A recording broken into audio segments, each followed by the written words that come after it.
bahwa setiap ada job fair di mana-mana saudara, yang namanya orang yang cari kerja itu banyaknya minta ampun saudara, mereka berdesak-desakan saudara. Dan bukan cuma di China, bukan cuma di Indonesia, di China juga salah satu negara dengan bicara tentang ekonomi yang sangat luar biasa kuat, tetapi ternyata di sana mereka ngalamin kesulitan. Saya baca berita, saya nonton beberapa berita juga di sana saudara, itu pengusaha-pengusaha di sana saudara, banyak yang akhirnya gulung tikar saudara, banyak yang bisnisnya bangkrut saudara, dan akhirnya bahkan para pekerja juga banyak yang akhirnya jadi tunawisma atau tidak punya rumah, jadi mohon maaf gelandangan di pinggir jalan saudara. Jadi kalau ada yang bilang orang kaya makin kaya, miskin makin miskin, ternyata tidak juga. Kenapa? Karena ada banyak orang kaya jatuh ke level menengah saudara, dan di Indonesia ada fenomena bicara tentang yang di level menengah turun ke level miskin saudara. Dan memang ketika bicara tentang keadaan hari-hari ini saudara, adalah keadaan yang tidak mudah, keadaan yang sukar. Kalau saudara lihat keadaan hari-hari ini, makanya nggak heran kalau hari-hari saudara ada banyak orang yang ngalamin masa sukar, masa yang berat, jadi sensitifnya minta ampun saudara. Iya kan, orang-orang zaman sekarang tuh saudara sensitifnya minta ampun saudara. Saudara udah nggak usah jauh-jauh, mulai dari rumah aja saudara. Kadang-kadang istri nggak salah apa-apa, suami marah-marah aja terus. Saya mau bilang sebenarnya bukan karena istrinya salah bu, tetapi kadang-kadang memang suami lagi tertekan aja bu. Makanya istri yang jadi pelampiasan. Betul nggak bu? Betul.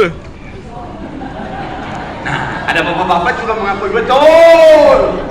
Karena memang sekali lagi bu, sebenarnya mereka cinta banget sama dirimu bu. Cuma memang karena lagi tertekan aja di kantor banyak. Jadi ketika kau masak nggak enak dikit, kadang-kadang tuh hasrat untuk marah tuh kadang-kadang keluar bu. Masak apa sih mah? Ih papa, itu kan sendal jepit tumis kesukaan papa. Tapi akhirnya itu sama ibu juga kadang-kadang karena masa-masa lagi sukar, uang belanja belum naik, padahal harga-harga di pasar udah naik. Kadang-kadang suami yang menjadi pelampiasan juga. Suami diam aja kau. Suami mau keluar dikit, keluar aja terus kau. Serba salah. Apa kau lihat-lihat Tuhan Yesus kasihnya? Anak juga kadang-kadang saudara jadi pelampiasan. Mau suruh makan anak aja panjang banget intronya saudara. Terlalu banyak variasi, kau makan kau tidak makan kau, nanti kau sakit. Nanti kalau kau sakit akhirnya apa? Masuk rumah sakit, emang bapak kau punya duit, ha?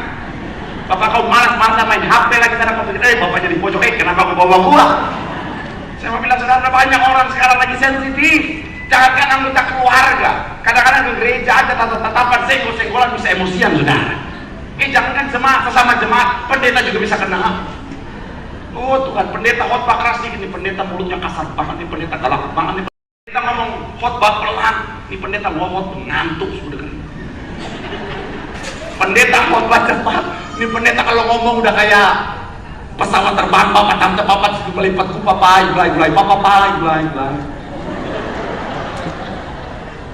Saya mau bilang saudara serba salah, gitu saudara, ada banyak orang sensitifnya minta ampun. Makanya kalau saudara lihat komentar-komentar di sosial media, pedes-pedes saudara. Tapi memang sekali lagi saya mau bilang saudara, ada banyak orang mengalami masa kesukaran, masa kesulitan saudara. Tapi saya mau bilang saudara, apapun masanya, apapun keadaannya saudara dan saya, kita cintakan bukan untuk kalah, tapi untuk menang, bahkan lebih dari pemenang. Boleh berikan tepuk tangan yang paling meriah buat Tuhan. Sama-sama bilang sama saya pemenang. Bilang kanan kiri bu, kita lebih daripada pemenang. Tepuk tangan yang paling meriah buat Tuhan. Haleluya. Nah makanya hari ini saudara, saya akan ajak saudara untuk sama-sama